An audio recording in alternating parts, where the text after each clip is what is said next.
Most of you aren't subscribed. Make sure to subscribe, as it helps out the channel. Without further ado, the series kicks off with several men aboard Navy ships, surveying a nearby island, all stating that their weapons have no chance against mysterious enemies. Heading onto the island, we follow several hunters facing the mysterious enemies, a swarm of monster red ants. As the frontline hunters work together, they attempt to physically stall the red ants, all whilst other hunters barrage the ants with spells. But sadly, the hunters are ultimately overrun by the swarm.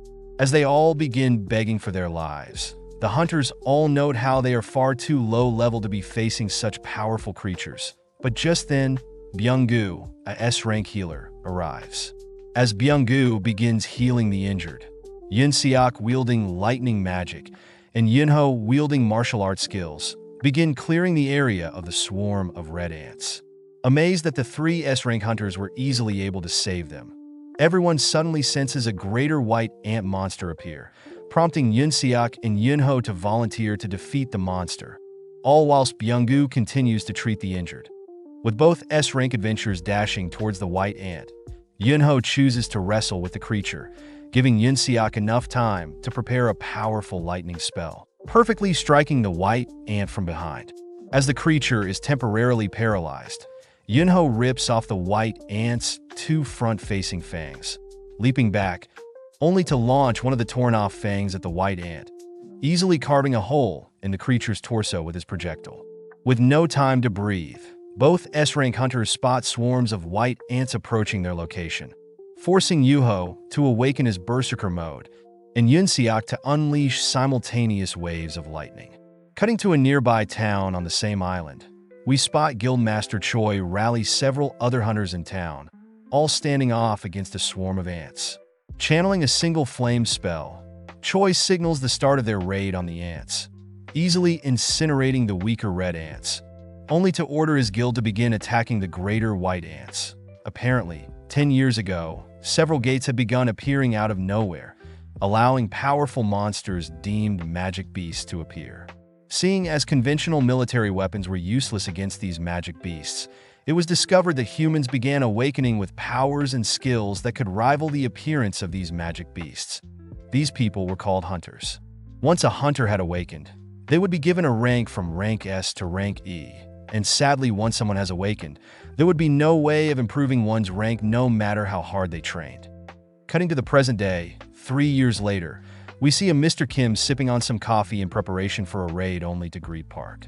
Mr. Kim learns that Park's wife has recently gotten pregnant again, explaining Park's reason for attending their raid today, as he hopes to earn some extra cash for the family. Just then, our MC, Sung Jinwoo, arrives, greeting everyone as everyone is clearly happy to hear that Jinwoo is here. Seeing the attention Jinwoo is getting, Park asks Mr. Kim if Jinwoo is absurdly strong. But Mr. Kim corrects Park, stating that Jinwoo had been deemed the weakest adventurer ever to be discovered. And the reason everyone is happy is because they know any raid Jinwoo partakes in will be easy for them. Cutting over to Jinwoo, we see him holding the sadness from overhearing Mr. Kim and Park gossip about his weak status, but suddenly bumps into Juhee, happy to be working with her again. Cutting Jinwoo off, Juhee demands to know why Jinwoo is so covered in scars. But as they sit down, Juhee helplessly listens as Jinwoo recounts his latest raid on an E-rank dungeon, blaming himself for not being strong enough to avoid being hurt. Before Juhee can say anything, they are both called to have a group meeting. Introducing himself as Song Cheol, Song states that he will be leading their raid, since he is the most highly ranked out of their party. With the meeting over, everyone begins making their way over to a portal, all heading in one by one, leaving only Jinwoo left. Taking out a blade he was barely able to afford, Jinwoo takes a deep breath, gripping his blade tight, only to head through the portal. Elsewhere, we follow an old man, Go Gun-hee, chatting with one of his employees, mentioning how the items collected upon slaying magic beasts are known as essence stones. Cutting back to Jinwoo, we see that he has managed to slay a magic beast by himself, acquiring an essence stone, but is caught off guard when a goblin sneaks up on him. Able to dodge the goblin's advances, Jinwoo goes in for a strike, but his blade shatters upon impact, leaving Jinwoo wide open for the goblin to stab him. Seeing Jinwoo in trouble, Park runs over to slay the goblin, heading back to help the rest of the group with other monsters. All whilst Juhee is forced to stop Jinwoo from bleeding out. As Jinwoo lies on the floor, he admires Song's magnificent skills, but just then we cut back to Go Gunny talking more about the uses of essence stones. Go Gunny states that stones acquired from slaying magic beasts allow powerful weapons to be crafted, but similar things can be done to mana crystals collected from dungeon raids. Most importantly, Go Gunny states that the government is attempting to harvest energy from these mana and essence crystals, hopefully discovering a brand new way of acquiring energy. Back with Jinwoo, we see that his party had managed to deal with the swarm of monsters and the dungeon's boss, but Jinwoo notices Juhee's serious look. Juhee states that she is seriously worried for Jinwoo, not wanting him to push himself into dangerous situations. Just then, one of their party members points out that there is a tunnel that leads somewhere, catching everyone's attention as they suspect that this may be a double dungeon. Since the party wasn't able to acquire that much loot from their current dungeon, several people reason that they should be able to acquire extra loot, but the group leader Song wants to make sure everyone is on board. Upon taking a vote, Song counts 6 votes for continuing into the second dungeon and 6 votes against, leading only Jinwoo's vote. Thinking about his current situation, Jinwoo reveals that his father had gone missing, his mother is currently hospitalized, and his sister is about to enter college soon. Since he is the only one that can work, Jinwoo votes for entering the second dungeon. Cutting to Guild Master Choi in his massive building, we see him mentioning a hunter by the name of Cha Hae-in. But just then, right outside his building, we see 2 thieves steal a lady's handbag, fleeing on a motorcycle. Before the thieves can escape, Cha Hae-in appears, easily retrieving the stolen bag, only to leap away to avoid being swarmed, having become famous from being a S-rank hunter. Back with Jinwoo and his party, we see him apologizing to Juhee, always thankful for a B-rank hunter like Juhee being there for him, but sees that Juhee is clearly mad at Jinwoo for voting to explore the dungeons. Since dungeons close after a dungeon's boss is defeated, the party note how they have around 20 minutes to spare, but Juhee is pissed that Jinwoo is always putting his life in danger. But to make up for it, she demands Jinwoo take her out for a meal, as a thanks for always taking care of him. Just then, the gang encounter a huge set of intimidating doors, but holding back their fear, they venture onwards. As they enter a massive room, they notice the room automatically light up, spotting various statues littered around the edge of the room. Seeing a massive statue in particular, everyone begins wondering what the challenge of this dungeon could be. But as they begin inspecting the room more, they stumble upon some writing in the room. With the leader Song reading out the commandments of the Kartinon Temple, the commandments state that they must fear, praise, and prove their faith to God, or else they will not leave alive. Just then, the room's doors slam shut, prompting one of their group members to get freaked out, stating that they will personally be leaving. Before the group member can reach the doors, one of the statues suddenly moves, instantly decapitating the group member, leaving everyone in shock. Trying to digest the situation, Jinwoo notes how the group member that was instantly killed was at least D rank. And seeing as that single statue was able to move, Jinwoo turns around to observe the massive statue behind them, breathing heavily as the statue's eyes suddenly glares at him. Having survived death many times, Jinwoo had learned to survive with the most minimal of equipment and instead rely on his instincts. Sensing something from the statue's eyes, Jinwoo cries for everyone to get down, right as the statue's eyes shoot a powerful beam at everyone in the party. With another one of their members incinerated, everyone begins to beg for their life, all whilst Jane racks his brain to figure out how to survive. Seeing that the giant statue has ceased its attacks, several group members state that they should all make a run for it while they still can, but Song orders everyone to stay still, not wanting to provoke the statues. Turning to Jinwoo, Song commends Jinwoo's senses. As if it was not for Jinwoo alerting everyone to the giant statue's eyes, everyone would have been dead. Grateful for the thanks, Jinwoo realizes that Song has lost one of his arms, so the least he could do is help Song stop the bleeding. Seeing Juhee so shaken up, Song reveals that the reason a B-rank hunter like Juhee only participates in low dungeon raids is sadly due to her weak mental state to violence. Additionally, Song mentions how although he too has participated in several B-rank dungeon raids himself, he has never faced such a powerful creature like the giant statue, suspecting the creature of being S-rank. Sitting down and re-evaluating their clues carved onto the stone, Song and Jinwoo wonder if the god they must worship, pray, and believe is the giant statue before them. At the same time, Jinwoo's sister, Jaina, chats with her friend at school, who is curious about Jinwoo, wondering why a hunter like him is always so injured. With no current plan, Song and Jinwoo agree that they should wait a bit longer to hopefully see something change. At that moment, one of the party members begins to break, stating that he had recently signed with a prestigious guild and that he doesn't want to die now. Encasing himself with a wind spell, the hunter dashes towards the gate, confident that he'll make it, but instantly, the hunter is vaporized. Disgusted to see another party member helplessly die, Jinwoo wonders why the statues don't just slaughter them, suddenly realizing something.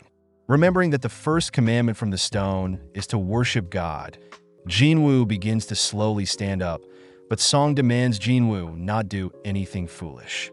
Upon seeing Jinwoo's determined eyes, Song allows Jinwoo to proceed, prompting Jinwoo to continue to stand up, only to immediately duck and bow his head upon spotting the giant statue's eyes light up.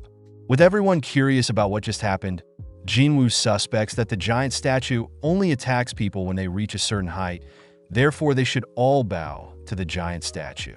Seeing as everyone has bowed their heads, Jinwoo peeks to see the statue's eyes, relieved that the eyes have turned off, but instead the statue dons a terrifying grin. With nothing else happening, everyone notices that they are now allowed to stand up, exciting the party, but Jinwoo notes something is off. Just then, the giant statue stands up, slowly marching towards the members, all whilst holding its terrifying smirk. Thinking about the second commandment, Jinwoo racks his brain on ways to praise God. But out of nowhere, one of the party members suggests that they praise God through words, choosing to kneel before and recite a prayer. As everyone watches as the statue slowly approaches the knelt-down hunter, they all are forced to watch as the giant statue mercilessly stomps on the knelt-down hunter, following up by killing another frightened hunter. Seeing as it is too dangerous to stick together, everyone splits up, prompting Jinwoo to grab hold of the frightened Juhee, dragging her with him. Following Park, we see that he has made it towards the edge of the dungeon, thinking about how he still has a loving wife and kids that he must return to, but sadly one of the night statues cleave Park's body in half. Attempting to come up with a plan, Jinwoo notices Juhee's disturbed expression along with several hunters begging for their lives. Jinwoo digs deeper to come up with a plan. Scanning the statues around the edge of the dungeon, Jinwoo spots a statue with a musical instrument, ordering everyone to head towards that statue.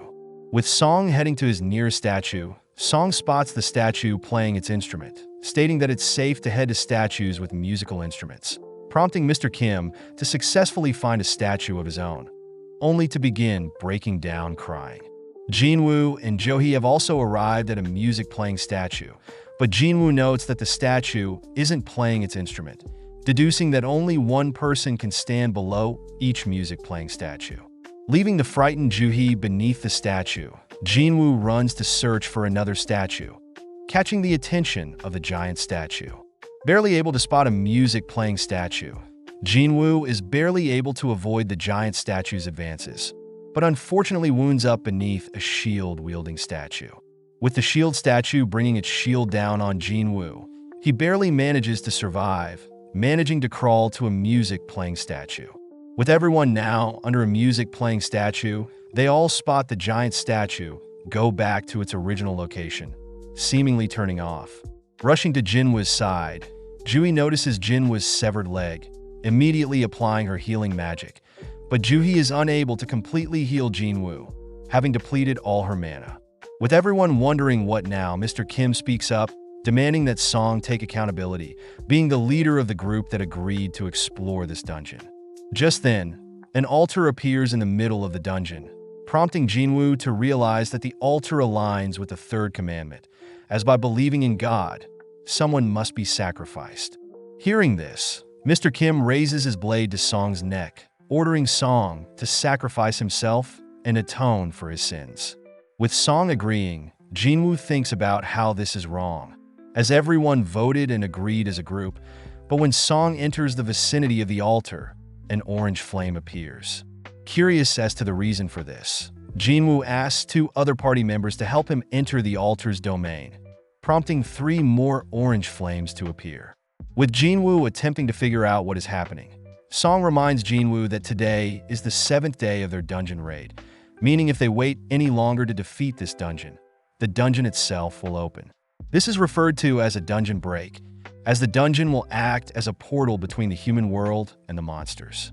With Jinwoo asking for Joo-hee and Mr. Kim to enter the vicinity of the altar as well, we see 6 orange flames in total. But just then, an additional ring of blue flames appear around them along with the dungeon doors opening.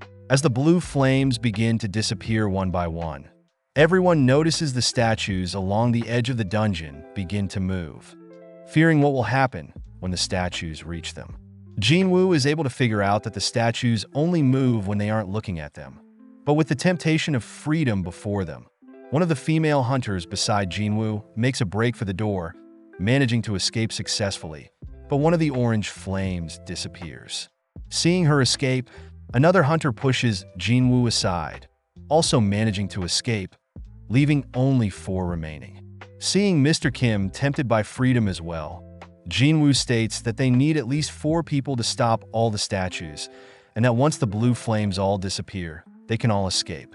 Sadly, Mr. Kim apologizes in tears, stating that they can't be certain that they can escape, only to escape out of the dungeon himself.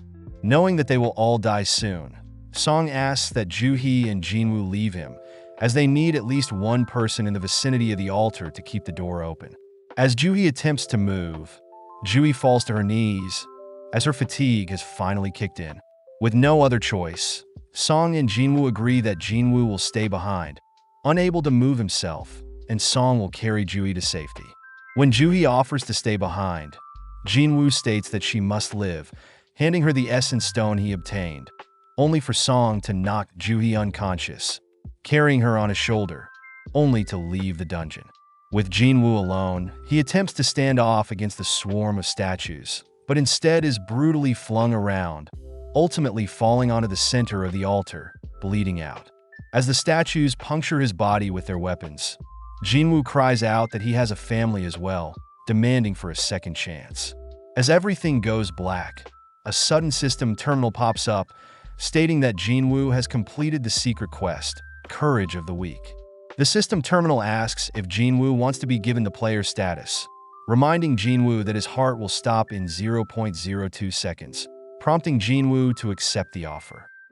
With his life flashing before his eyes upon accepting the player title, Jinwoo suddenly wakes up in a hospital bed, realizing that his arm is completely fine.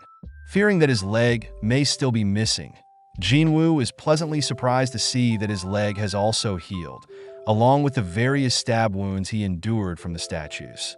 Wondering if everything he went through was simply a dream, Jinwoo is interrupted by 2 men from the Hunters Association surveillance team, Woo Jinchul and Kong Taeshik. Sitting down to have a chat, Jinchul tells Jinwoo that he's been asleep for 3 days, but Jinwoo is more concerned about Song and Joo-hee. Jinchul unfortunately reveals that due to Song's arm being severed, he'll most likely have to retire from being a hunter. As for Joo-hee, she seems to be traumatized, currently undergoing psychiatric care, meaning her role as a hunter is currently on hold. Jinchul calmly repeats to Jinwoo that out of all the party members that entered the double dungeon, only 6 were able to make it out alive, but Jinchul does mention something peculiar. Apparently, when he along with several members of the White Tiger Guild went to rescue Jinwoo's party, they only ended up discovering Jinwoo's unconscious body, and no temple nor statues. Shocked to hear this, Jinwoo is unable to fathom what he just heard, but Jinchul reassures Jinwoo that he has no reason to suspect anything malicious went on, trusting Jinwoo and his members' words. Out of nowhere, Jinchul gets serious, asking if Jinwoo experienced a double awakening. Since it's quite well known that hunters once awakened can never improve their stats no matter how hard they train, but there have been rare cases in the past where hunters have awakened a second time, allowing the same hunters to reach the S rank. Having brought a mana measuring device, Jinchul asks Jinwoo to place his hand on the device to re-evaluate Jinwoo's current mana level. Since Jinchul heard that the statues in the dungeon were S rank and above, Jinchul deduces that the only way Jinwoo could have possibly survived was to be S rank or greater. Sadly, the reading on the device reveals that Jinwoo's mana level is still at 10, meaning Jinwoo is still an E rank hunter. As Jinchul and Taeshik leave, Jinwoo lies back in bed, trying to digest what is going on, but suddenly Jinwoo notices a system terminal pop up with several unread messages. Recognizing the terminal as the one he saw before he was forced to accept the player title, Jinwoo pokes at it, noting how it is not a physical terminal. Just then, Jaina arrives, scolding Jinwoo for being such a reckless older brother. Seeing Jaina in front of him, Jinwoo can't help but smile, happy to see his little sis. But this annoys Jaina, who states that she'll drop out of school and go job hunting if it means Jinwoo will stop having to risk his life as a hunter. Apologizing for always worrying her, Jinwoo asks if Jaina can see the system terminal in front of him, but Jaina gets confused, wondering if Jinwoo hit his head. Asking for some advice, Jinwoo learns from Jaina that he should open the messages he's received from this mysterious system terminal Jinwoo is seeing, just like a video game. With Jaina leaving for now, Jinwoo begins sifting through all the notifications, reading that the system intends to help Jinwoo get stronger, but if Jinwoo doesn't comply, he'll get punished. Stopping on his assigned daily quest, Jinwoo gets annoyed that he has to perform push-ups, sit-ups, squats, and running whilst he's still hospitalized, so Jinwoo simply lays back down, ignoring the daily quest. Cutting to Jinchul, we see him reporting Jinwoo's case to Gunny, noting how although Jinwoo didn't awaken again, it definitely is weird that no dungeon break ended up happening. That evening, we follow Guildmaster Choi, asking S-rank Cha Hae-in to participate in an upcoming B-rank dungeon raid. Apparently, since Cha was only recently a hunter, Choi states that he wants Cha to gain some more experience leading a team, reassuring Cha that all she needs to do is fight like she normally does, and that will be enough to lead the raid. Choi reminds Cha that his hunter guild is quite powerful in Japan, but compared to international guilds they are nothing. Therefore, learning ways to improve their members as a team is the ideal solution to grow stronger. That night, a huge gate begins forming in the middle of a busy road, but at the same time, Jinwoo's daily quest expires. As the system terminal begins to bug out, Jinwoo suddenly is forced awake, noticing huge amounts of shaking around his hospital bed. Having been assigned as punishment, Jinwoo awakens in a desert, turning to spot a massive poisonous centipede. Seeing a timer pop up, telling Jinwoo to survive for 4 hours, Jinwoo doesn't have time to wonder if this is a dream, running across the sand dunes in fear for his life. With the nurses in the hospital checking in on Jinwoo, they start panicking when they realize Jinwoo isn't in his room. But at the same time, as Jinwoo tirelessly flees from the various centipedes chasing him, his 4-hour time elapses, transporting him back into the hospital. Before Jinwoo collapses, he spots the system terminal congratulating him for surviving, only to reward Jinwoo. Several days later, Jinwoo gets ready for his daily quest, reassuring Jaina that she doesn't need to stress about him. Following Juhee, we see that she has been requested to help attend a D-rank dungeon raid. But since Juhee is still shaken up, she sadly declines the offer, but gets happy hearing that Jinwoo has finally awoken from the hospital. As Juhee brings a little basket of flowers for Jinwoo, she spots several nurses gossiping about Jinwoo, noting how weird it is for Jinwoo to have recently begun daily exercises. With Juhee unable to meet with Jinwoo, we cut back to Jinwoo, who has completed his daily quest for the day, learning that the system terminals are indeed real, as upon completion of his daily quest, Jinwoo is granted 3 rewards. First, Jinwoo is granted a full recovery of all exhaustion that can be used whenever. The second is skill points that can be used on any attribute. For Jinwoo, he's been placing them in strength, resulting in his body slowly growing more and more muscles. Jinwoo's final gift is a loot box, which up until now he had been receiving pins and bandages. But today he's received a mysterious key that opens a gate at Hapjeong subway station. With news of D-rank, C-rank, and B-rank gates beginning to appear more frequently around the country, we follow Jinwoo sitting beside his unconscious mother, revealed to have contracted a condition called eternal sleep. Apparently 4 years ago, Jinwoo's mother had entered the final stages of the disease, and sadly the only thing doctors can do is keep Jinwoo's mother on life support. Working through his daily quests, Jinwoo begins thinking back on his life, having expected to afford treatment for his mother when he first became a hunter. But as Jinwoo began joining raids, he realized that he was unable to fend for himself. But now with this opportunity to grow stronger, Jinwoo places most of his skill points into strength, heading to Hapjeong Station to enter the special gate. Having brought a weapon for safety, Jinwoo takes out the dungeon key, unlocking the dungeon, and is notified that he has entered an instance dungeon. Slowly descending the station, Jinwoo realizes that he is in a separate dimension, and that the only way to escape is to defeat the boss, or to use a teleportation stone. With no other choice but to continue deeper into the dungeon, Jinwoo arms himself with a blade, only to be stopped by 3 goblins. Not wanting to lose to these pathetic creatures, Jinwoo clashes with the 3 creatures, managing to impale one of the goblins. Feeling a surge of confidence rush over him, Jinwoo follows up, but slaying the remaining 2, happy to see that he has grown stronger. Out of nowhere, Jinwoo senses a powerful creature approaching from behind, managing to block the beast's advances, but unfortunately his blade shatters. Realizing the steel-fanged Lycan beast is far stronger than the goblins he just faced, Jinwoo begins to cower in fear. As the Lycan begins rushing Jinwoo gets pissed at his weak self, helplessly watching as the beast pounces on him. Mustering up the courage to move, Jinwoo leaps as far as he can from the Lycan, surprisingly flipping multiple times through the air. Catching himself in a handstand, Jinwoo pushes off with his arms, noting how light his body feels as he leaps over the Lycan. As the Lycan begins dashing towards Jinwoo steals his resolve, gripping his fist as hard as he can, only to launch his fist at the Lycan. In an instant, the Lycan is flung back, surprising Jinwoo, believing that the points he put into strength is paying off. Sadly, the Lycan simply gets back up, making Jinwoo aware that it's still far stronger than Jinwoo. As the Lycan once again initiates the fight, Jinwoo relentlessly throws punch after punch, all whilst dodging the Lycan's steel jaw, but as when the Lycan gets too close, Jinwoo is forced to dodge to the side, allowing the Lycan to continue charging into a wall. Seeing that the Lycan hasn't sustained an ounce of damage, Jinwoo begins running to buy time, racking his brain for a solution to defeat the creature. Having only brought food and water, Jinwoo wonders how he'll get a powerful item to slay the creature, suddenly realizing something. As the Lycan continues to hunt Jinwoo down, Jinwoo stops to open his player inventory, reaching in and grabbing a powerful sword.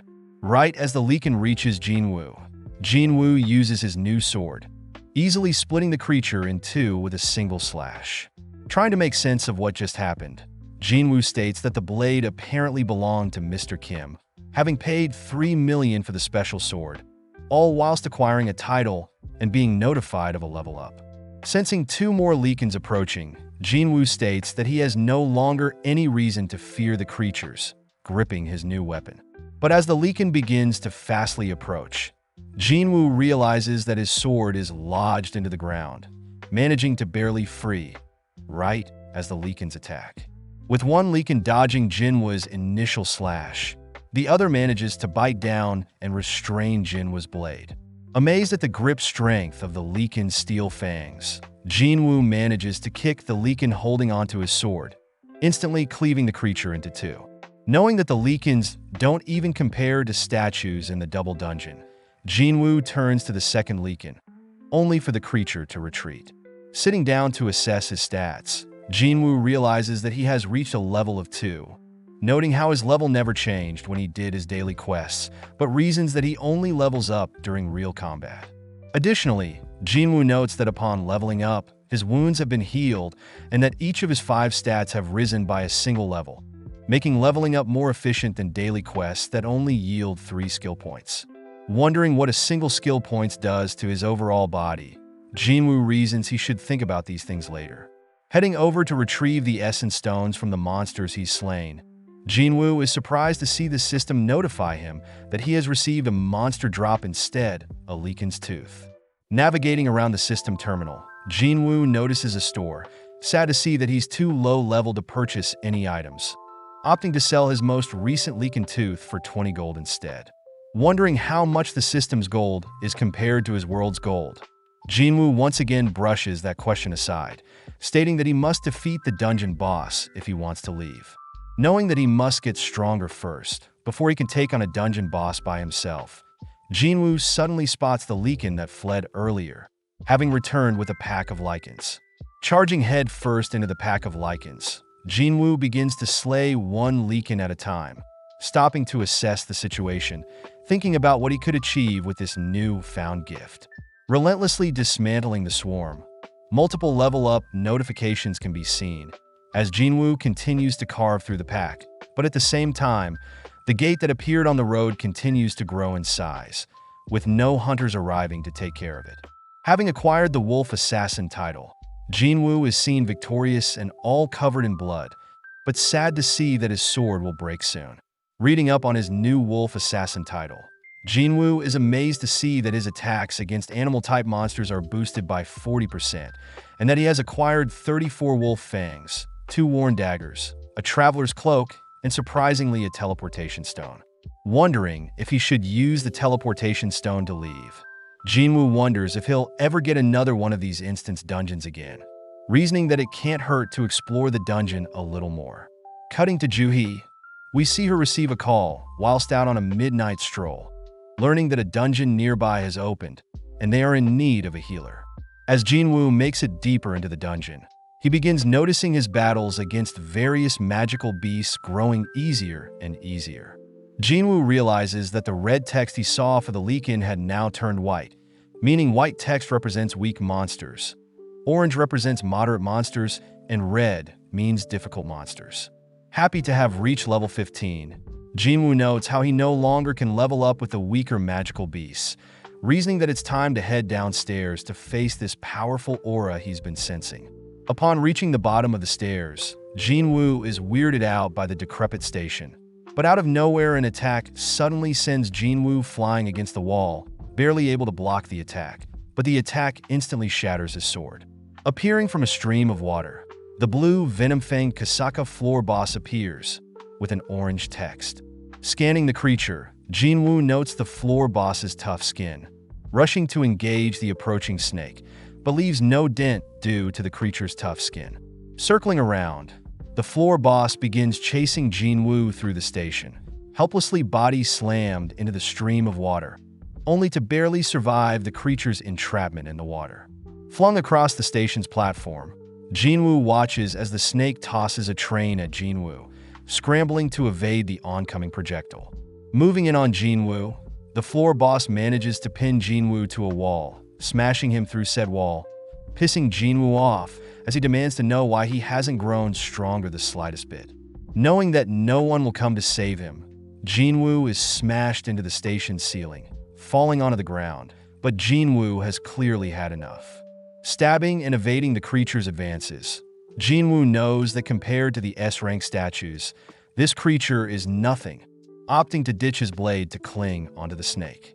Choosing to bet on his raw strength, Jinwoo begins tightening his grip around the snake's neck, watching as the snake squirms and flails around, only to collapse. With the system notifying Jinwoo of his level ups, Jinwoo smirks, happy to see that he has indeed grown stronger, having just defeated a dungeon by himself. Additionally, Jinwoo notices that he has acquired Kasaka's Venom-fanged dagger, a blade double the attack of Mr. Kim's sword, even applying a drain and a paralysis effect on enemies, along with Kasaka's Venom Gland, a potion that seems too risky to use. Just then, the system notifies Jinwoo of his completion of the dungeon, reverting the station back to normal, prompting Jinwoo to exit from where he came from.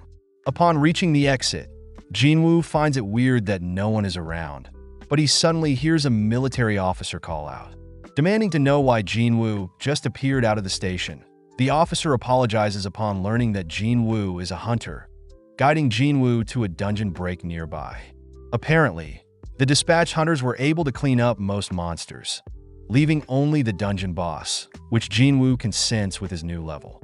Upon arriving on the scene, Jinwoo is able to sense that there are 8 E-rank hunters and 2 D-rank hunters, all struggling to break through the dungeon boss's defense.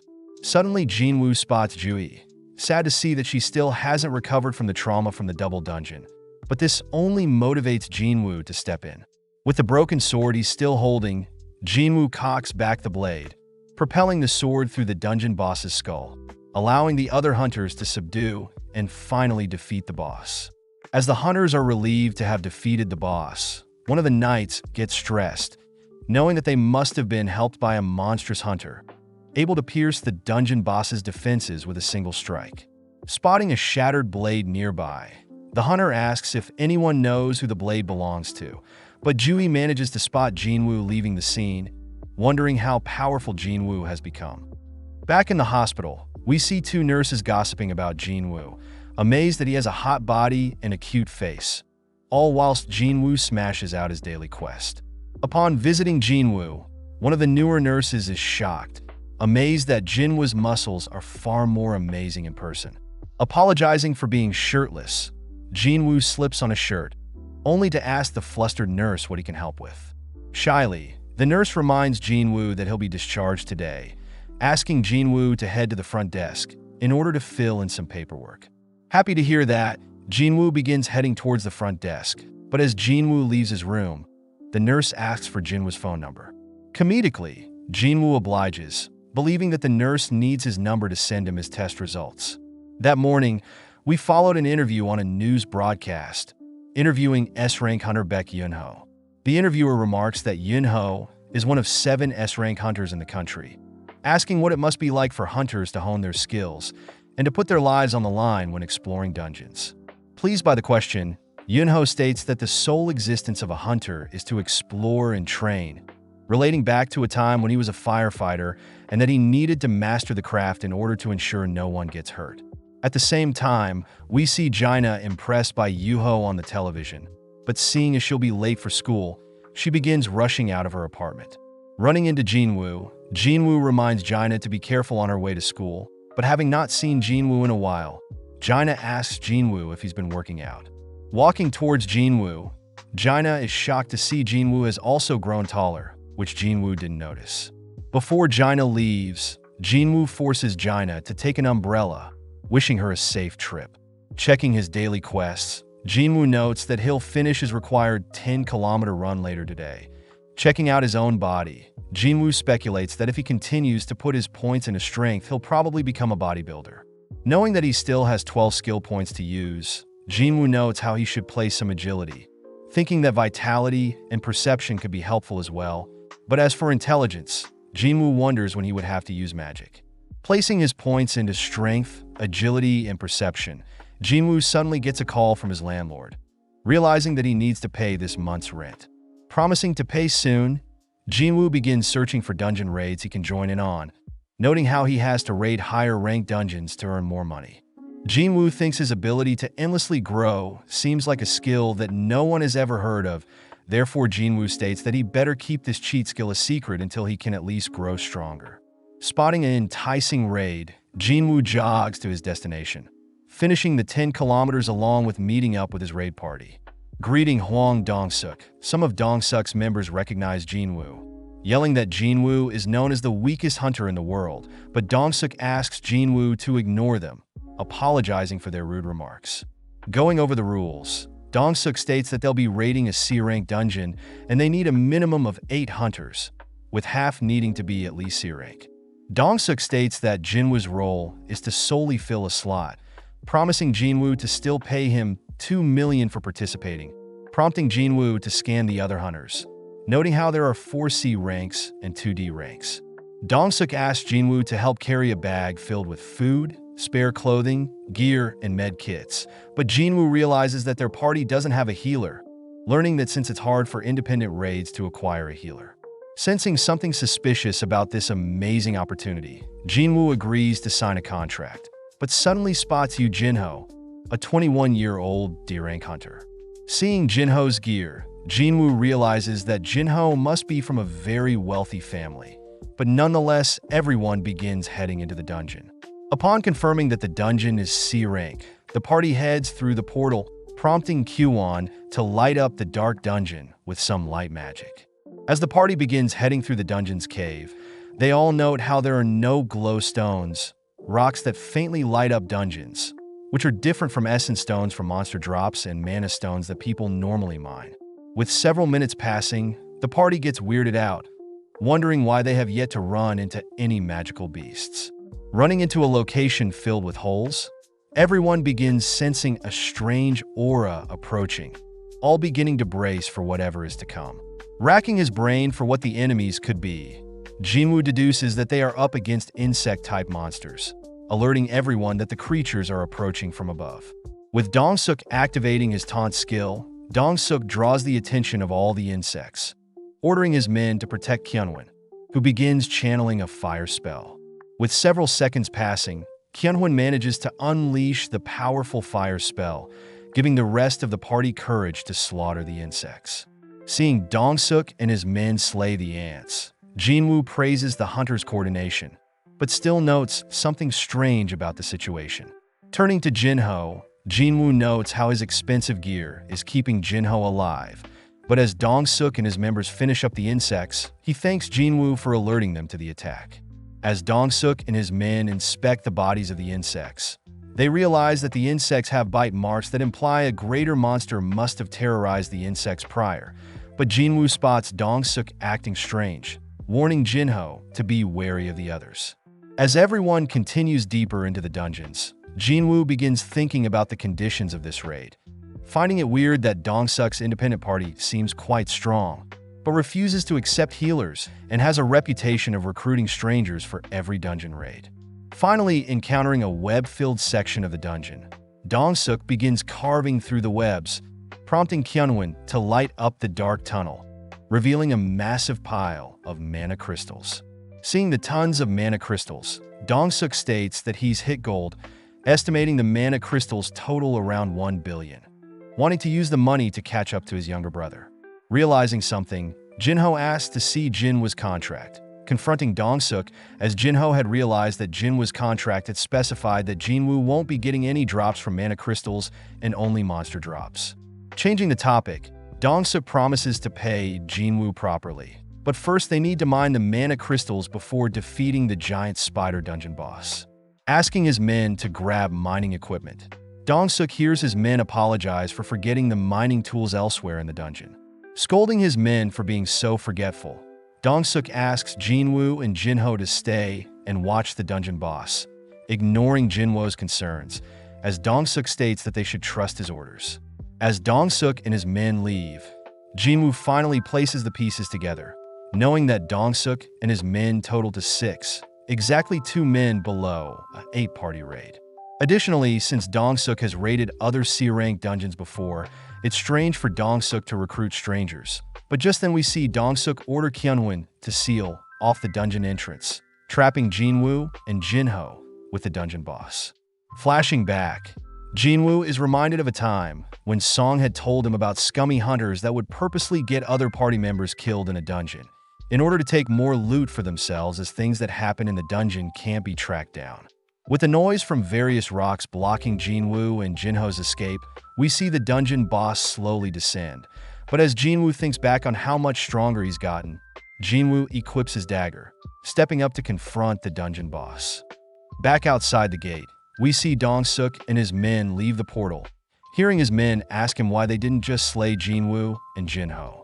Dong-suk reminds his men that fighting near the spider boss would have woken the boss up, so by letting the spider eat the two, they can go in and mine all the mana crystals for themselves.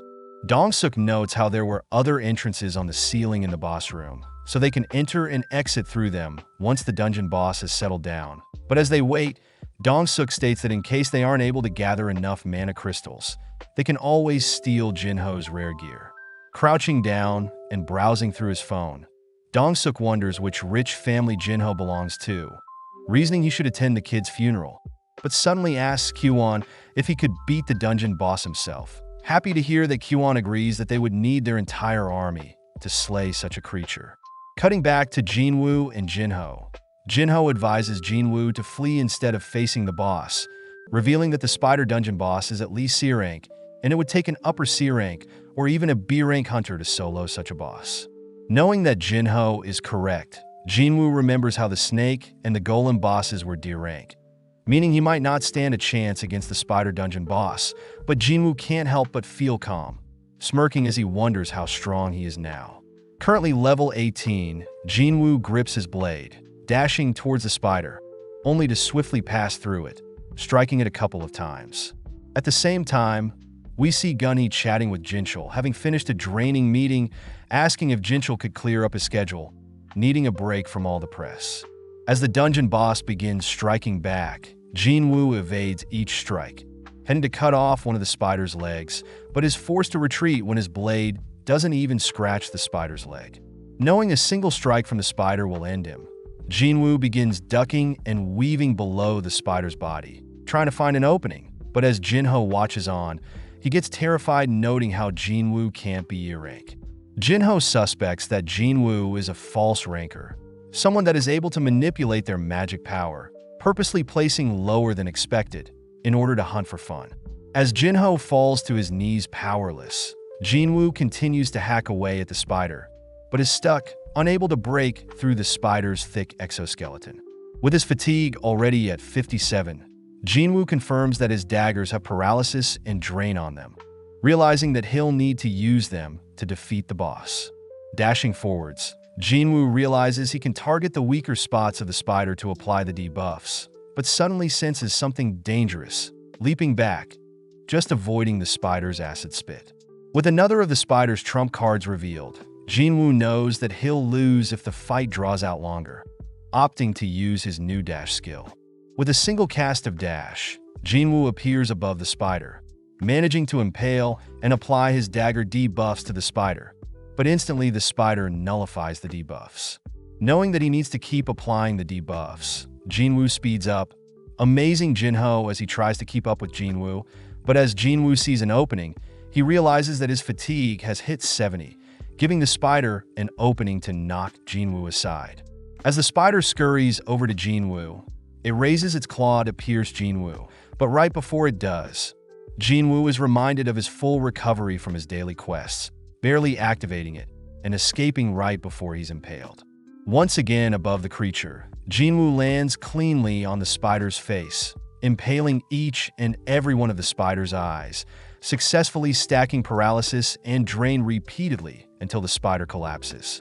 Just like that, Jinwoo had soloed a C-rank dungeon boss, gaining a couple levels and grateful to have kept the full recovery for occasions like this.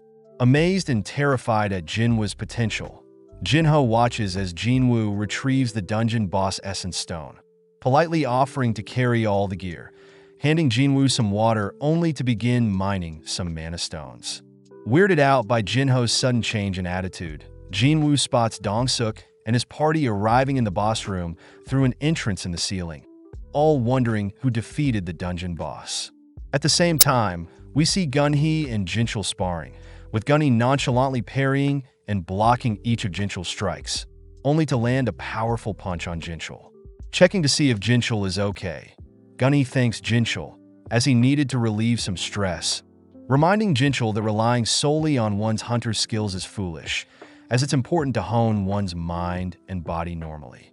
Back with Jinwoo, we see Dongsuk and his men confirm that the spider boss had been defeated, revealing that they know Jinho is the son of Yu Myung-han, the head of the Eugene Construction Company. Curious as to why Dongsuk is mentioning that now, Jinho is horrified to hear Dongsuk offer him to join them, asking Jinho to kill Jinwoo.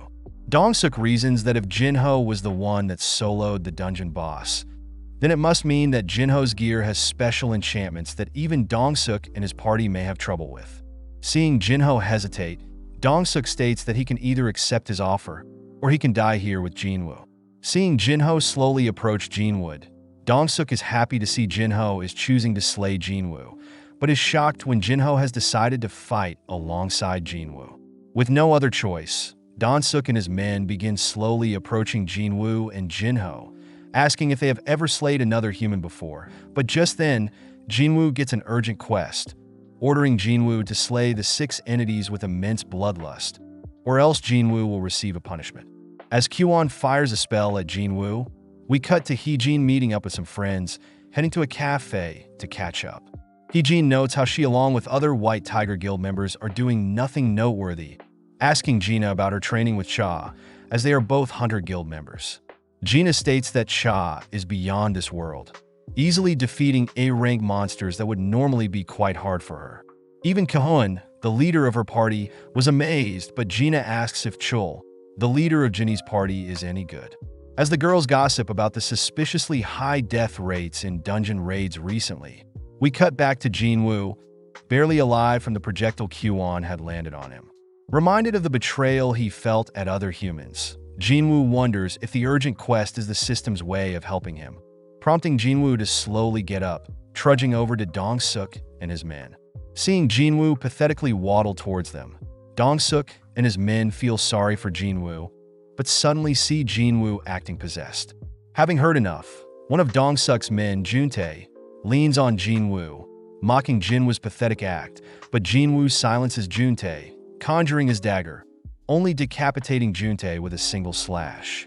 Horrified, Dong-suk notes how Juntae was a D rank, but Jinwoo only thinks about how he must kill these men in order to survive. As three of Dong-suk's men rush and fire projectiles at Jinwoo, Jinwoo instantly impales two of the attackers, applying paralysis and drain to both men, following up by cutting down the third man, only to slay Q-on as well. With only Dong-suk left, Dong-suk immediately casts reinforcement, deducing that Jinwoo's dagger has special debuffs, stating that his fortified body should now withstand Jinwoo's dagger. Sadly, Jinwoo simply dashes in close, grabbing and slamming Dong-suk's head into the ground. Completely defeated, Dong-suk begs for his life, offering to pay Jinwoo any amount of money he wants, but Jinwoo reminds Dong-suk that he tried to kill him 3 times. Pissed at Jinwoo's attitude, Dong-suk cries that his brother is very strong, but Jinwoo ignores his cries, decapitating Dong-suk and finishing up his urgent quest. As the dungeon begins to close, Jinwoo and Jinho report their raid to Association Worker. But as Jinho fills the lady in on everything, Jinwoo checks out his rewards for completing the sudden quest, shocked to be given the skill Murderous Intent, a skill that weakens all abilities of the enemy. Having lied to the lady, Jinho is forced to claim all the glory, but as the lady leaves, Jinwoo states that he's happy to have given Gina an umbrella, all whilst we cut to Dong-suk's younger brother, staring off into the distance. Cutting to Jinchul, we see him receive a report on the recent dungeon raid, where Dong-suk and his men were killed, but the C-rank dungeon was still completed. Jinchul hears that Jinho was carrying very expensive gear, reasoning that it was Jinho that took care of the boss, but is surprised to hear Jinwoo was also a part of the raid, realizing that Dong-suk's younger brother, Hwang Dong-soo, may show up. Back with Jinwoo, we see him arriving home, exciting Gina as he's brought fried chicken home. On top of that, Jinwoo mentions how he can cover his mom's hospital bill along with their living expenses for a while, piquing Gina's interest as she notes Jinwoo is normally more frugal. As the two sit down to munch on the fried chicken, Gina asks about Jinwoo's recent raid, believing that it must have been pretty easy with other higher-rank hunters. Thinking back on the raid, Jinwoo notes how he was quite cold back there, easily able to dismantle a whole group of humans, wondering if the system is changing him for the better. With Gina calling out to Jinwoo, Jinwoo apologizes for zoning out, knowing that if he's forced to go through such a traumatic event again, he won't hesitate, as he needs to get stronger to protect his family. As Jinwoo cracks open and sips a beer, a system terminal pops up, stating that it has detected a toxic chemical entering Jinwoo's body, instantly removing it after a few seconds. Amazed, Jinwoo chugs the rest of his beer, heading to his room, but teases Gina for eating too much. Now alone, Jinwoo experiments with a few more beers, impressed that he's not getting drunk at all, but realizes that it's a reward from surviving the double dungeon. Health and longevity buff allows immunity to all toxins along with improved regeneration capacity, which explains why Jinwoo's limbs came back after reviving as a player. As Jinwoo rests for the day, Gina notifies Jinwoo that a man by the name of Jinho is asking to meet with Jinwoo. But before Jinwoo leaves, Gina scolds Jinwoo for drinking too much, which Jinwoo reassures Gina that he's perfectly fine. Meeting up at a nearby cafe, Jinho thanks Jinwoo again for saving his life, which Jinwoo says is fine, happy to have received a good chunk of the essence stones to sell. Jinwoo asks if Jinho had revealed what really happened in the dungeon, but Jinho states that the violence was all in self-defense, so he hasn't told anyone yet. Just then, Jinho reveals that he wants to start a strike team, which Jinwoo immediately declines, anticipating that Jinho is asking him to join. Before Jinwoo leaves, Jinho reveals that he wants to start his own guild, and that they need only 19 more raids to be certified. Interested, Jinwoo learns that Jinho is in desperate need of manpower, wanting to start his own guild knowing that he'll inherit his father's company soon. Jinwoo notes how Jinho is the second son to the prestigious Eugene Construction Company, surprised that Jinho's father wants to start a guild for themselves. Jinho reveals that his father intends to have a S-rank hunter as their guild leader, but Jinwoo reminds Jinho that all 7 S-rank hunters in Korea are busy, with a former S-rank healer, Min Byung-yu, already retired. Jinwoo realizes that Jinho's father intends to steal a S-rank hunter from another guild, warning against that as it may start political war, but Jinho states that he wants Jinwoo as their leader, believing that Jinwoo is already at least a B-rank hunter. Knowing that he nor his brother can lead their new guild, Jinho hands Jinwoo the location of their new guild building, stating that Jinwoo can have the $30 billion building after he completes 19 raids for their guild. Shocked at the amazing offer, Jinwoo calms himself, reasoning that he will probably become a S-rank or greater hunter in no time. Therefore, this $30 billion offer is nothing. As Jinwoo attempts to leave, Jinho cries that in exchange for Jinwoo's cooperation, he promises to never reveal Jinwoo's true power no matter what. That night, we cut to Hwang Dong-soo, asking his assistant Laura about the details of his older brother Dong-suk's death. Dong-soo wonders what happens if he murders another person in another country, prompting Laura to state that murder can lead to the death penalty, but in some cases, the murderer may be evicted to their home country, where they could possibly bargain for a lighter punishment. Happy to hear this, Dong-soo asks when he's free, disappointed that he'll have to wait, but takes a mental note of Jinho and Jinwoo. The next day, Jinwoo and Jaina are preparing to work out together, both jogging alongside each other as Jinwoo asks Jaina what she would do with $30 billion. Surprised by the amount, Jaina states that she would pay for her mother's hospital bills, along with her school tuition. As for the rest, she doesn't know. Hearing this, Jinwoo speeds up, leaving Jaina alone, completing his daily quest for the day. Just then, Jinwoo realizes that the system had logged 11 kilometers out of 10, wondering how far the system will track his exercises, once again leaving Jaina in the dust in order to complete double of what is required. Suddenly, Jinwoo notices his daily quest reveals itself as a hidden quest, granting Jinwoo a full recovery, ability points, a blessed and a cursed loot box. Opening up the blessed loot box, Jinwoo is stunned to receive a demon castle key of S-rank difficulty, smirking as he realizes something. The demon castle supposedly has the elixir of life, a magic that can cure all illnesses, prompting Jinwoo to visit his bedridden mother. Seeing as this is a no-brainer, Jinwoo uses the demon key, opening up a massive door, thinking about how powerful his enemies will be. Knowing that he's quite scared, Jinwoo states that he still has the teleportation stone from the previous instance dungeon, keeping it close as an escape option. Just then, a powerful creature roars, drawing Jinwoo's attention as it approaches Jinwoo, deemed Hell's gatekeeper Cerberus. Knowing that he needs to get stronger, Jinwoo equips his dagger, dashing forward and attempting to cut off Cerberus's leg, but leaves only a scratch, following up by barraging the creature with slashes, but still no damage. Activating his murderous intent, Jinwoo attempts to scare the creature, but Cerberus replies with a roar, instantly canceling out Jinwoo's intimidation skill. Moving in close, Jinwoo drives his dagger into Cerberus's nose, applying paralysis and drain, but Jinwoo is forced back when Cerberus instantly cleanses all debuffs, following up by tearing off Jinwoo's left arm. Terrified that Cerberus took away a third of his life, Jinwoo spots Cerberus activate its rage skill, doubling all its stats, only to be shocked when Cerberus's attacks become hard to read. Having already lost half of his health, Jinwoo is forced to use a full recovery, restoring his lost arm along with his health points, dashing forward to strike back.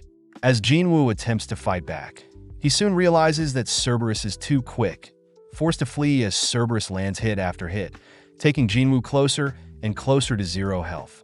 All while the system continues to alert Jinwoo of his health dropping too low.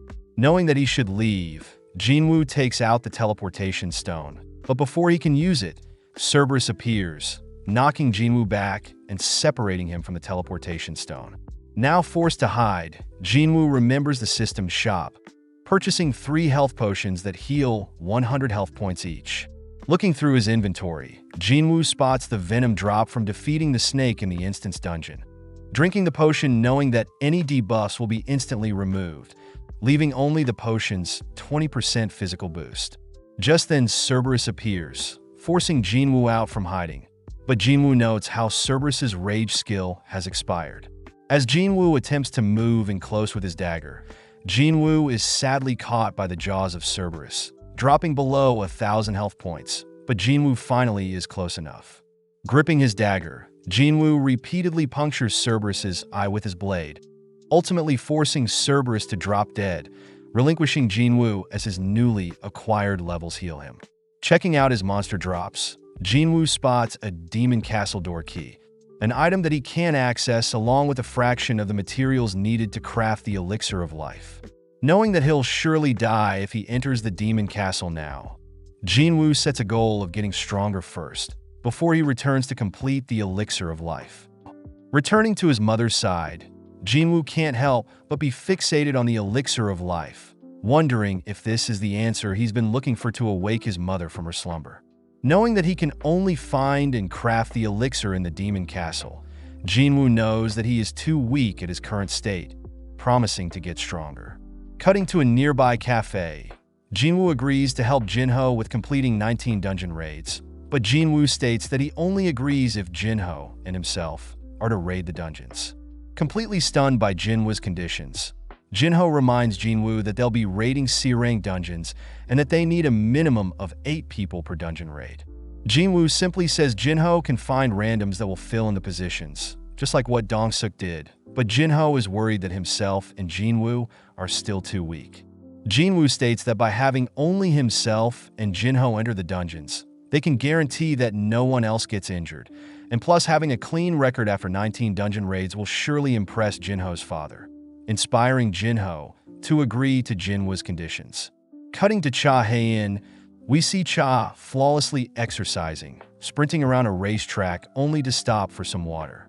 As Cha cools off with some stretches, she calls out to the mysterious man that has been watching her, impressing the man as he hands Cha a business card belonging to Eugene Construction Company, Yoon Gil.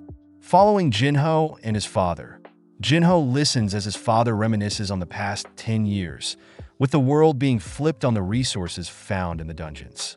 Jinho's father notes how powerful the Hunter Association is, belonging to the government, and is solely responsible for classifying Hunter's strengths along with keeping track of dungeon appearances. Even though the Hunter Association is influential, Jinho's father states that the 5 guilds, the Hunter Guild, the White Tiger Guild, the Fiend Guild, the Fame Guild, and the Knights Guild are way more influential, able to amass huge amounts of resources. Jinho's father reiterates that they themselves must start a guild, prompting Jinho to think about how powerless he is, wondering how he can impress his father. Back with Jinwoo, we see him completing his daily quest, sad to see that he isn't able to surpass the required daily tasks. Accepting his rewards, Jinwoo wonders if he can get another special key to an instance dungeon. But upon opening a loot box, Jinwoo is disappointed to see only a bingo ticket. Heading through town, Jinwoo notes how 3 skill points won't be enough progress, racking his brain to think of ways to get stronger. Knowing that the 19 dungeon raids will be good, Jinwoo wonders if he can level up in the penalty zone by defeating those centipedes, but realizes it'll be a waste of time if the centipedes don't level him up. Just then, Jinwoo receives a notification, asking Jinwoo to join a D-rank dungeon raid. Hesitant that he'll accidentally reveal his true power to others, Jinwoo realizes that he doesn't have time to waste, accepting the raid opportunity. Cutting to Song, we see him sparring one of his students, happy to see that his student is growing quickly, but is still unable to defeat Song even though Song only has one hand. Just then, Song receives the same notification as Jinwoo, asking Song to attend a D-rank dungeon raid, but Song wonders if he should even go. Song's student asks if Song intends to retire soon, prompting Song to agree that he might end up being a hindrance if he attends the dungeon raid, but Song states that he plans to do everything he can before he leaves this world. Cutting to Mr. Kim, we see him admiring his adorable daughter, revealing to his wife that he had received a dungeon summon. But this only gets Mr. Kim's wife to ask Mr. Kim to not go. Picking up his youngest daughter Yoonji, Mr. Kim reminds his wife that they'll need money to place Yoonji through kindergarten and their older daughter through junior high. Seeing as her husband is right, Mr. Kim promises to return safely, reassuring his daughter Yoonji that he is very strong. That evening, we see Baek Yunho scolding Choi Jong-in for pushing his media interview onto him, but Choi simply brushes it off, complimenting Yunho for being so inspiring on the news. Changing topics, Baek asks Choi what he wants to discuss, receiving some documents from Choi. Choi states that he has found several people form the Eugene Construction Company, trying to steal some of his hunters, which Baek reveals Eugene Construction is doing the same to him as well, demanding to know what Choi wants from him. Cutting to Joo-hee, we see her curled up in her room, chatting with her mother, who begs Joo-hee to give up the life of a hunter, but this infuriates Joo-hee. Joo-hee promises to not be a burden, stealing her resolve as she accepts a D-rank dungeon raid. Back with Cha, we see her heading to Choi's office, greeting Baek as he exits Choi's office, reporting that she was approached by a Eugene construction worker earlier that day. Choi is happy to hear that Cha has refused to join Eugene Construction's new guild, but Cha wonders what Choi and Baek were talking about. Following Baek as he sits at a bar, it's revealed that Choi had reminded Baek of the Jeju Island raid, stating that after the third failed attempt, no one has attempted the raid since. Choi utters that he plans to conquer the island once and for all, asking Baek to grow stronger, which prompts Baek to remember a terrible memory, seeing his S-rank friend Yoon Seok torn to pieces by the ants. At the same time, we see a mysterious old man asking another suited man to kill someone for him.